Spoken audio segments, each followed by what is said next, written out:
Olá, este é mais um CMI Podcast. Hoje vamos debater sobre o trânsito seguro com pessoas muito especiais e que têm toda uma capacidade para dialogar sobre o tema. Conosco aqui o Túlio e a Dona Maria de Lourdes, eles que fazem parte do Instituto Raquel Barreto, que é o único instituto aqui do município que trabalha a questão do trânsito seguro. Sejam muito bem-vindos. Obrigado por aceitar o nosso convite, tá? Obrigada a você, Elis. É um prazer muito grande estar aqui com vocês. Como a Dona de Lourdes disse, muito obrigado por esse espaço, né? É importante para o Instituto a gente poder divulgar a nossa história e trabalhar a conscientização de trânsito aí cada vez mais. Quando a gente pensou em produzir esse podcast de hoje, nós levamos em consideração a semana de trânsito que se iniciou ontem, né?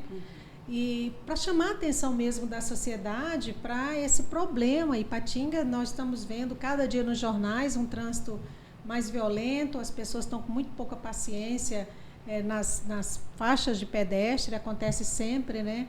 E dialogar sobre isso, pedir a atenção das pessoas, nada melhor do que ouvir vocês. Para começar o nosso podcast, eu queria ouvir de vocês dois como foi criado o Instituto, que esse ano está fazendo 15 anos.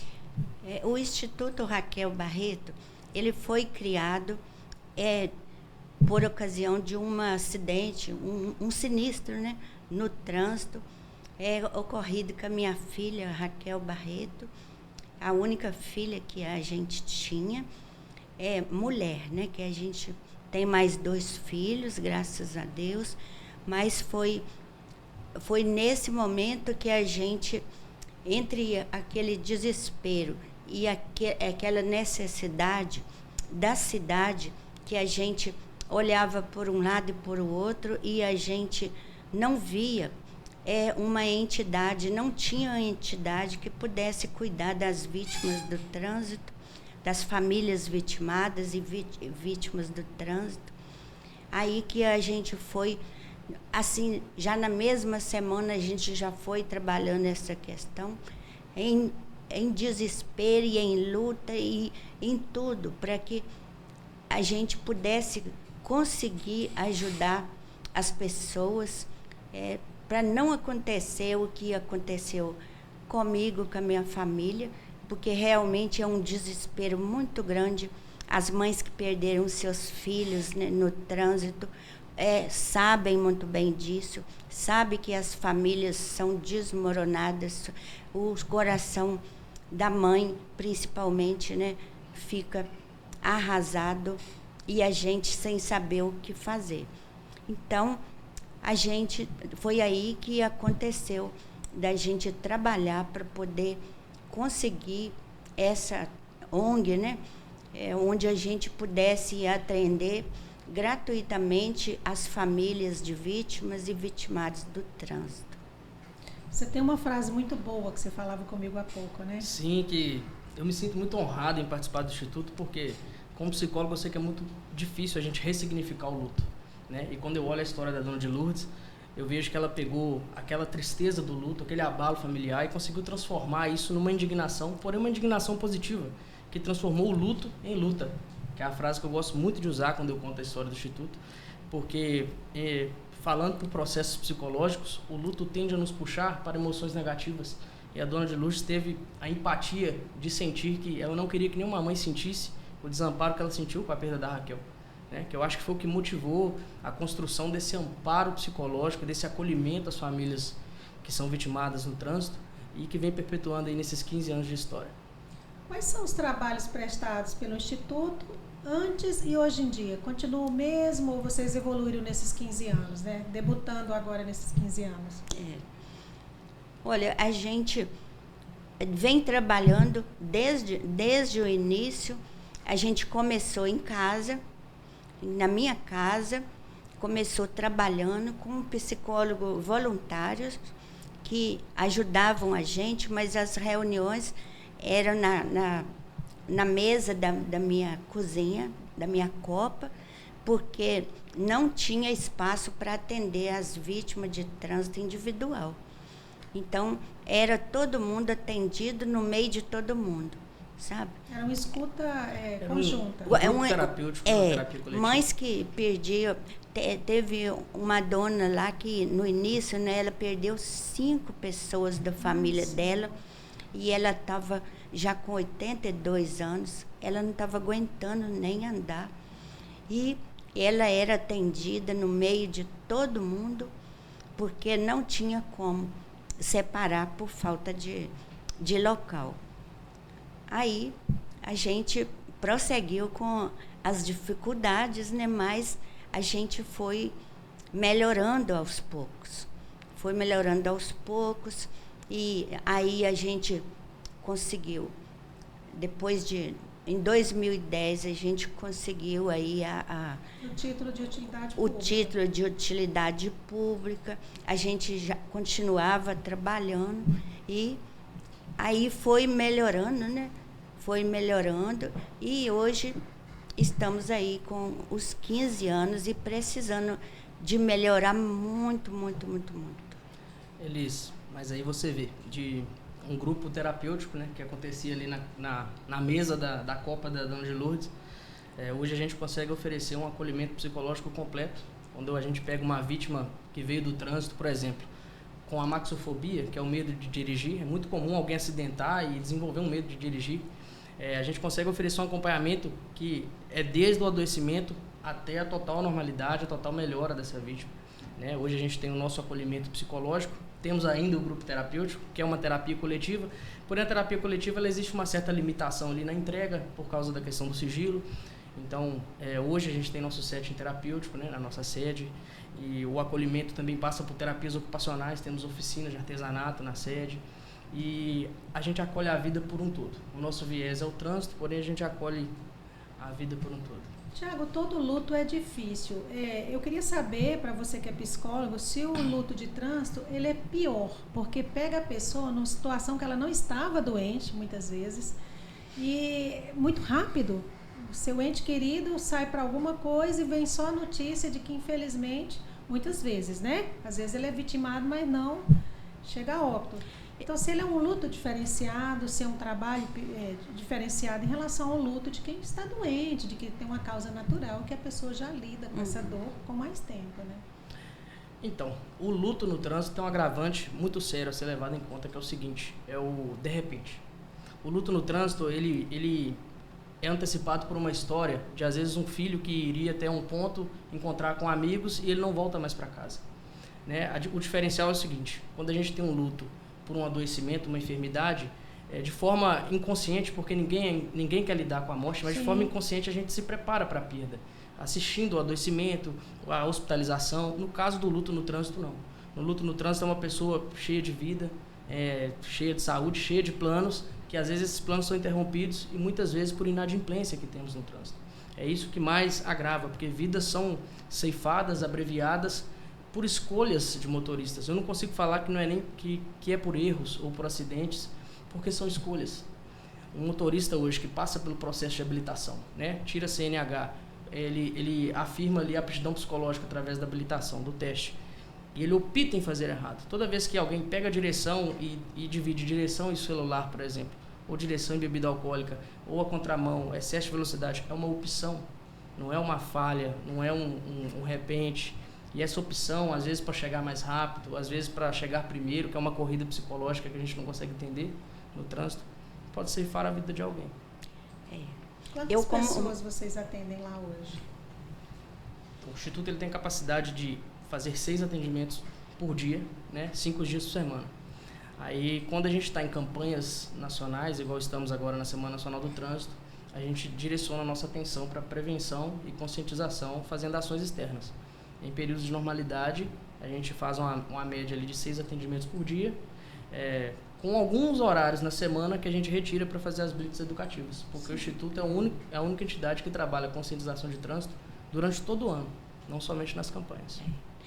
Eu fiquei até emocionada mesmo quando você falou aí da questão da morte no trânsito, né? Se seria diferente, não é mesmo que você Sim, perguntou? Sim. E toda morte é muito triste, né? Toda morte é muito triste, mas a morte no trânsito, ela é mais ainda. E quando a gente recebe a notícia, mas a gente nem acredita, porque a pessoa saiu bem, igual minha filha Raquel Barreto, ela saiu, com certeza, eu imagino, muito linda, porque ela era linda, saiu muito linda para ir para uma festa no Iapô. E eu estava para a igreja quando ela saiu. Aí a gente acostumou assim, escrever. Eu ensinei todos eles, antes de sair, se eu não estiver em casa, escreva um bilhetinho, deixa para mim, aonde que vai, por que vai e quando volta. Aí ela fez isso. Ela fez isso, deixou o bilhetinho está lá guardado, e ela escreveu e falando comigo: mãe, hoje eu volto tarde porque eu vou num show. Te amo muito, beijos, e com a canetinha brilhosa. E é emocionante o bilhete. E ela não voltou. Ela não voltou porque uma pessoa embriagada, totalmente embriagada, tirou a vida dela chegando aqui em Ipatinga. É uma ipatinguense que hoje poderia estar contribuindo muito aqui para a cidade, né, para o país, e tendo filhos, né, netos para mim. A perca é muito grande, tanto para a família, quanto para a cidade, quanto para o país.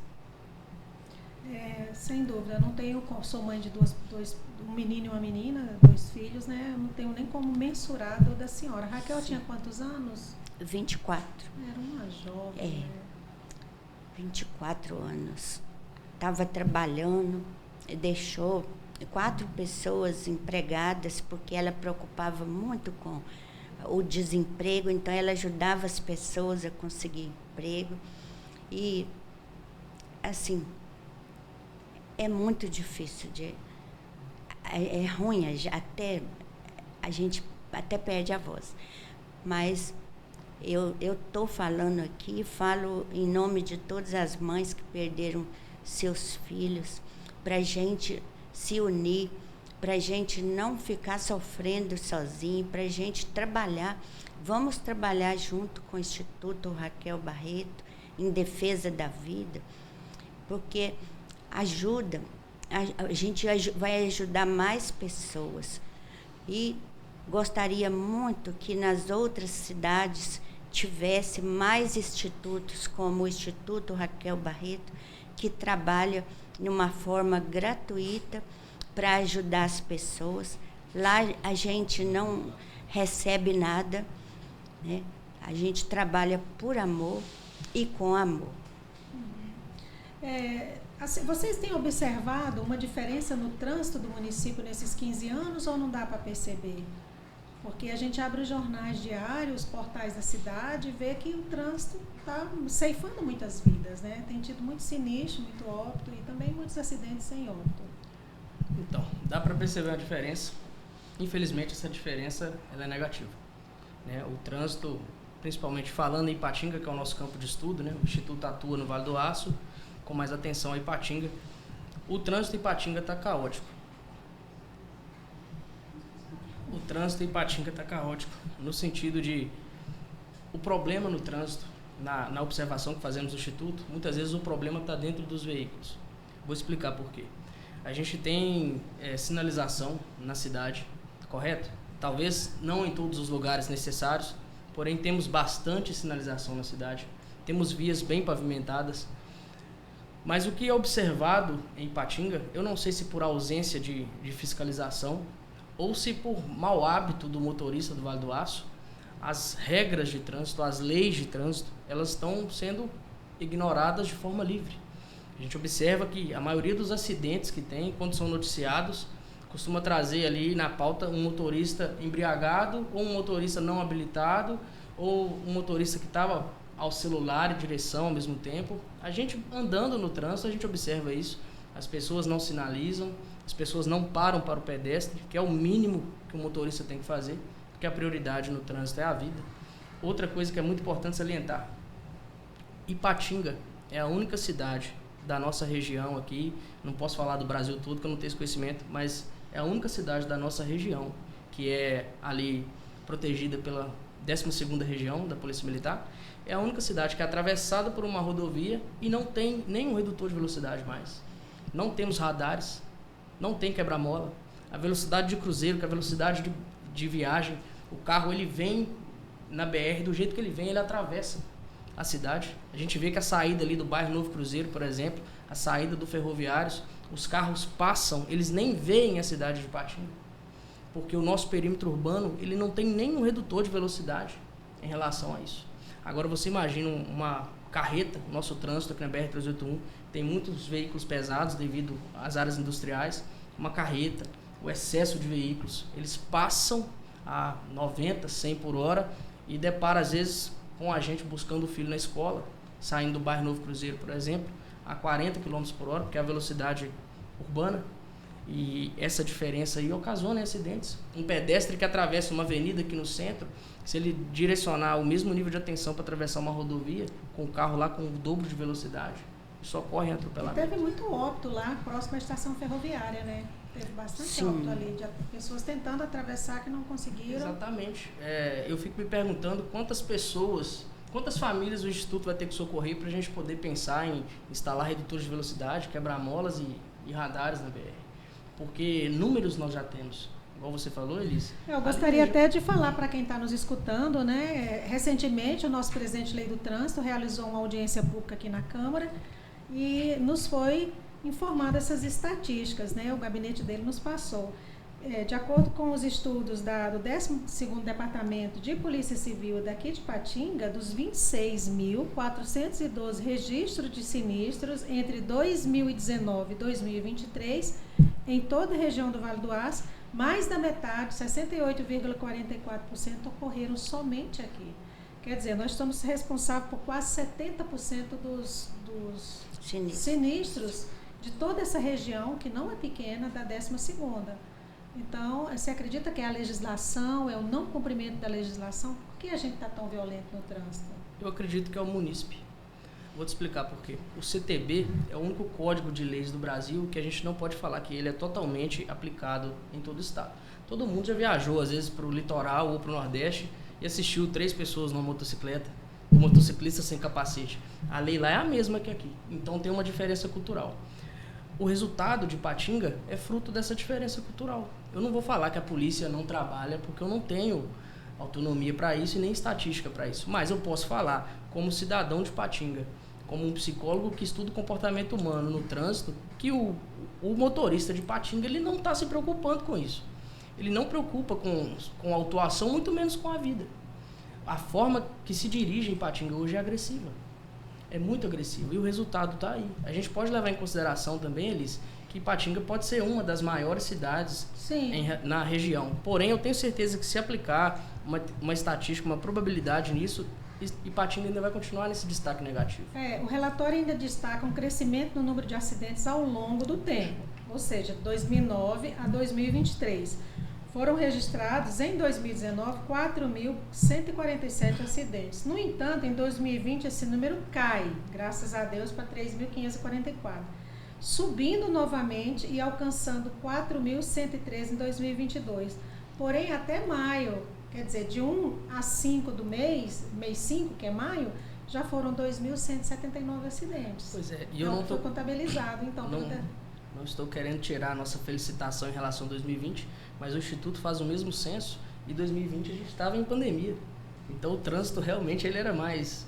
as pessoas... Então você agora matou a charada, ninguém estava saindo de casa. O Instituto faz o mesmo estudo em relação ao número de acidentes e 2020 tem uma queda brusca, não só em Ipatinga, porém em todo o Brasil. Estávamos em pandemia, o trânsito era bem menor, o comércio estava fechado, né? Todo mundo dentro de casa, e é isso que ocasionou essa queda, né? E eu não estou querendo ser hipócrita no seguinte, eu sei, nós sabemos que o acidente faz parte da realidade do trânsito, mas não é comum a gente ter uma fatalidade dentro de um bairro onde havia a 30 km por hora.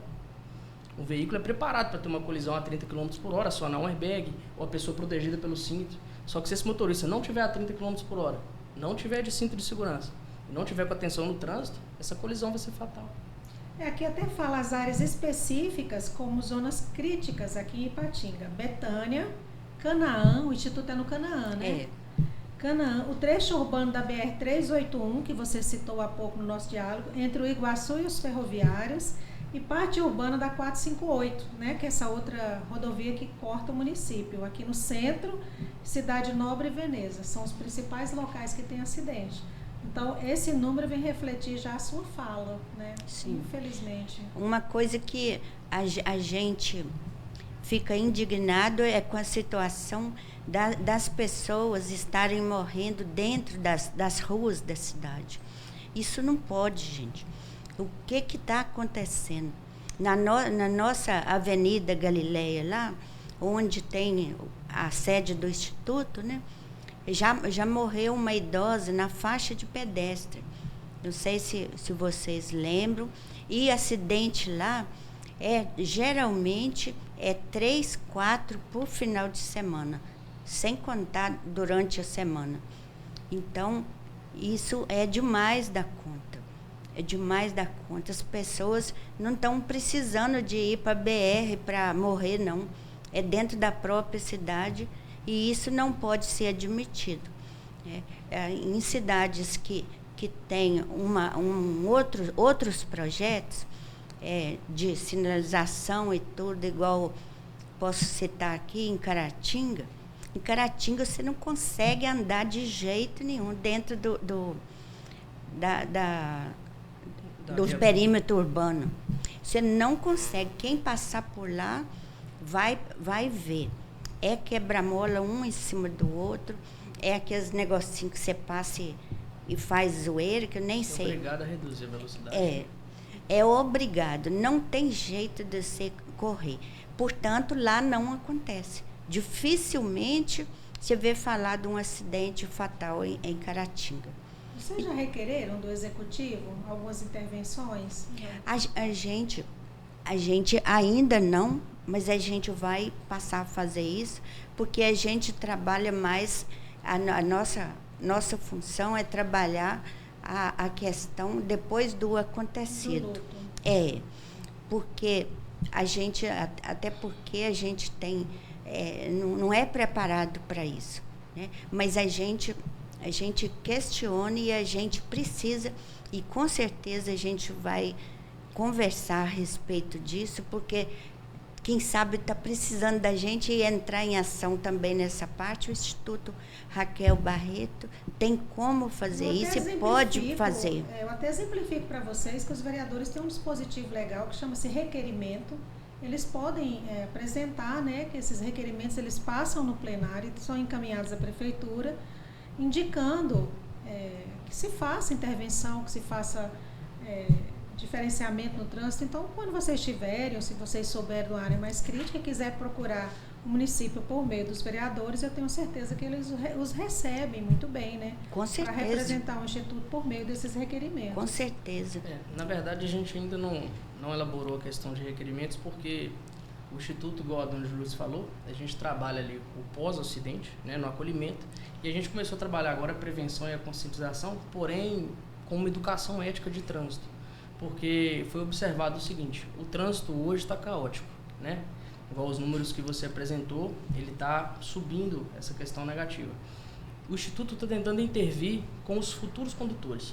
A nossa intenção é trabalhar a educação ética com a criança, por exemplo, um aluno da rede pública de Ipatinga, e fazer com que ele alcance a maioridade e seja um condutor mais consciente. Melhorado. Exatamente. Então a gente tem projetos, a gente executa palestras em escolas e a gente trabalha essas crianças com um projeto de que eles fiscalizem os pais e através dessa fiscalização eles são conscientizados.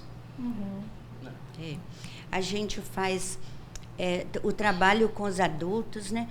Tem 15 anos que a gente faz esse trabalho de blitz educativo, porém uma blitz diferenciada. A nossa blitz não é...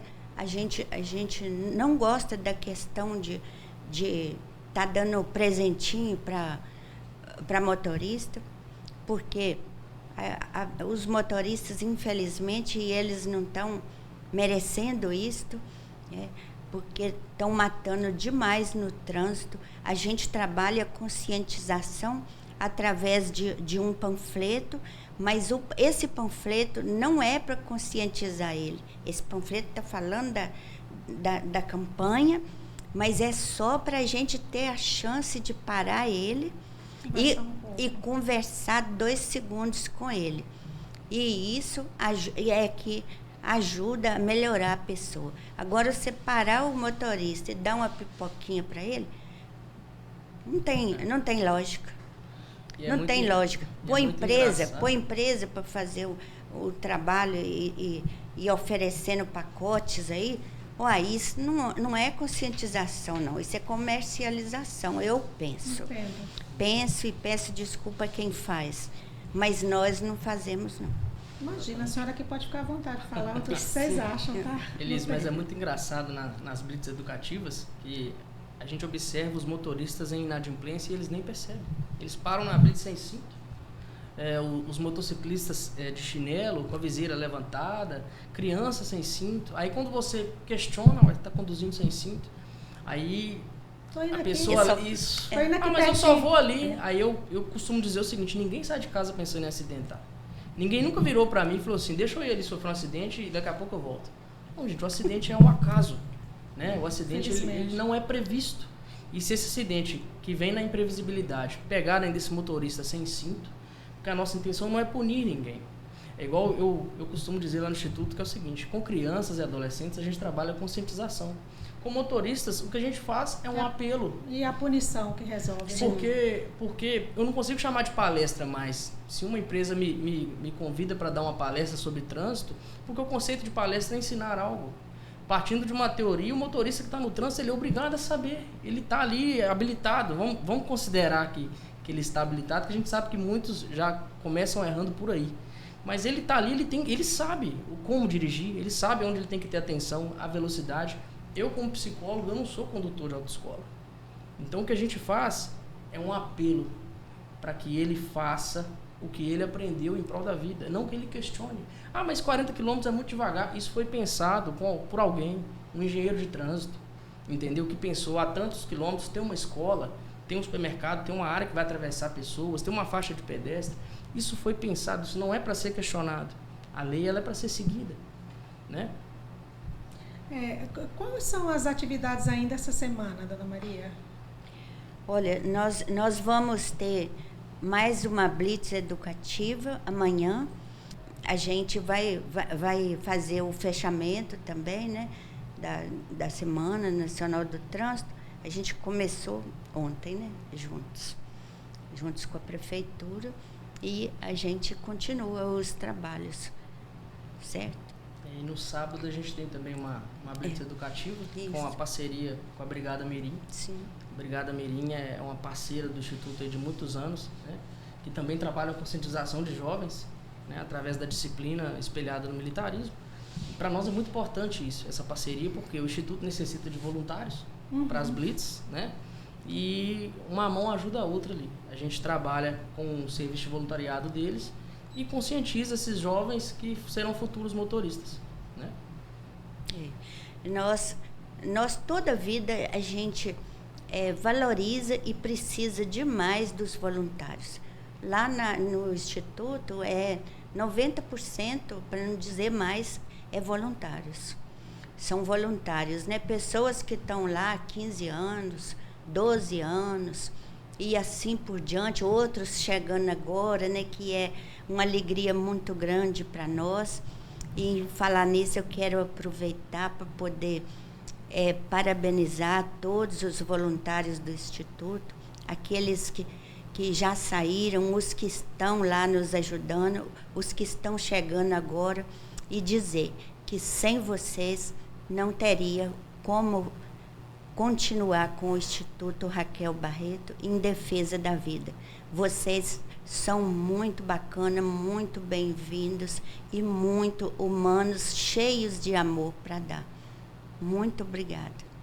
Lembrando que um voluntário vive 8 anos a mais, né? Já existe uma média aí que diz que todo voluntário vive 8 anos a mais. Verdade? Ele produz serotonina, ele produz hormônios que os ajudam, né? Preserva a vida. O ajudam a ter prazer na capacidade que ele desenvolve de ajudar o outro.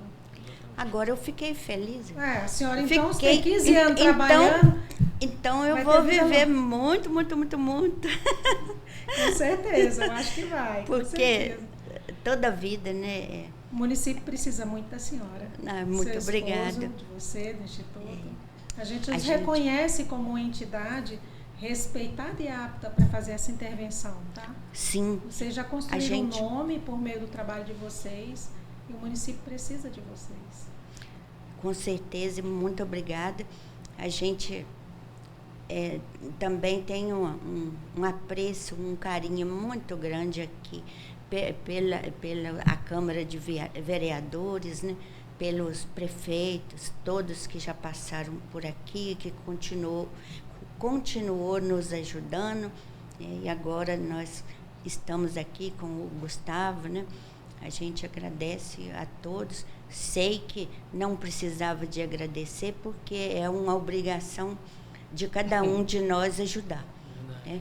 Cada um de nós ajudar. Aquele prefeito que chegar na cidade e não ajudar, não renovar o termo de colaboração, é porque ele não tem alma. Ele não tem alma, ele não preocupa com a vida. Porque realmente lá nós não trabalhamos por causa de dinheiro, a gente trabalha por causa da vida. Quantos institutos tem em Minas Gerais, além desse de vocês? Vocês têm Em consciência? Minas Gerais, nós somos o único instituto que trabalha com conscientização de trânsito. Olha que educação e patrimônio que atitude de nós temos. Já conseguiram a obtenção da utilidade pública mineira? Ainda não. processo. Tem que procurar uma deputada aí, hein? Pois é, meu. A Ou gente deputado, né? precisa demais da conta, Patrimônio Inclu- mineiro? não é? Inclusive, eu não sei se eu posso falar, mas se eu não puder, depois você... A gente precisa muito mesmo de um carro. Não precisa de ser novo, não, pode ser usado, mas um carro para que a gente possa levar os voluntários até as blitz educativas. Uhum. Porque a gente fica levando, cada um no seu carro, amanhã mesmo vai ter a blitz, né? E a gente vai estar, o Túlio vai estar enchendo o carro dele, e nós enchendo o nosso, e carregando, tem que carregar muita coisa, sabe? Bandeirinhas, cones, muitas coisas, e a gente, é difícil para nós. Você é filho da Dona Maria? De coração. Com certeza. Tô curiosa. Com De certeza, coração, eu eu sou. considero.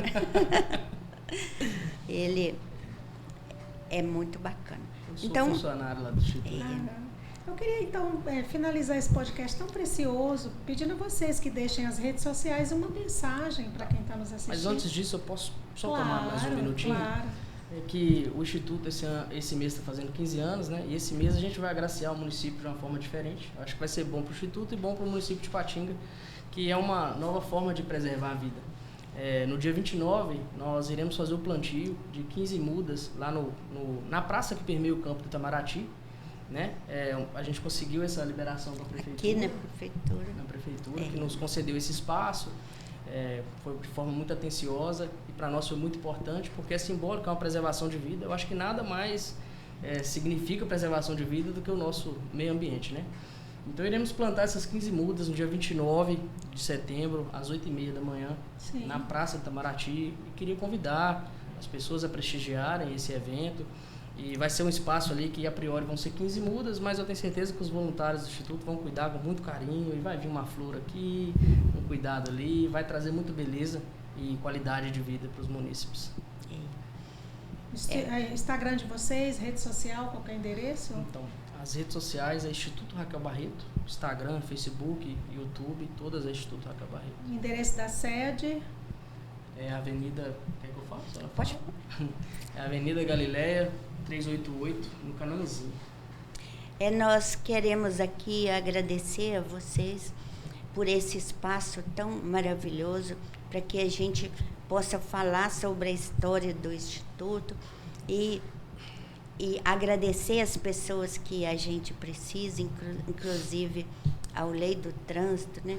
E a todos os vereadores que nunca deixou de de votar a favor do nosso projeto. Tudo que precisa, todo ano eles fazem 100%, e nós agradecemos muito a todos, agradecemos também as pessoas que vão ouvir, né, esse podcast. É muito importante para nós divulgar que existe esse instituto. Aproveitem esse instituto, porque ele é o único do estado e ele é uma forma gratuita de ajudar as pessoas. Muito obrigada. Eu que agradeço, né, em nome da sociedade, da Câmara, né, dos vereadores aqui representados, em nome da Gerência de Comunicação, a participação de vocês. Deixo as portas abertas aqui da casa, quando tiver assunto, para a gente sempre debater sobre o tema, tá, Tiago? Muito obrigada pelas informações. Túlio. Santiago sou eu, sobrenome. Túlio, o tema que você trouxe, né, as suas informações muito coerentes. Sim. E pedir a vocês, continuem ligados com a gente aqui no CMI Podcast, tá bom? Com certeza. Obrigada. Ok, esse é mais um CMI Podcast. Muito obrigado pela sua audiência e até o próximo, se Deus quiser.